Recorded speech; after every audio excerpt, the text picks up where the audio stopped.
Yan ang tanong. Bakit nga ba minsan hindi ginagawa ng tao yung kagustuhan ng Diyos? Bakit sila walang takot sa Diyos?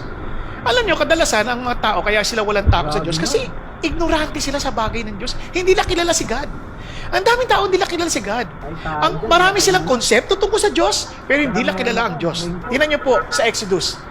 Sabi ho ni Moses kay Pharaoh, "Let my people go." Pakawala mo siya, "The Lord said, let the people go." Anong sagot ni Pharaoh? But Pharaoh said, "Who is the Lord that I should obey His voice to let Israel go? I do not know the Lord. And besides, I will not let Israel go." Sabi niya, sino yung Diyos na sinasabi mong nagsasabing pakawalan ko yung mga Israelita? Hindi ko siya kilala at bakit ko siya susundin? Do you understand? Kaya alam ninyo kapag ang tao hindi kilala ang Diyos, listen to this, hindi sila susunod sa Diyos. Nalala niyo sabi ni Jesus, "And this is eternal life, that they may know you." Again, ano yung word na know? Know is close. At kilala talaga, dahil close ka sila eh.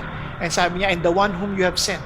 Kaya maraming tao, they may even claim to be godly, they may even claim to be Christians, sa tingin nila Christian sila, but since they do not know God, they do not obey God.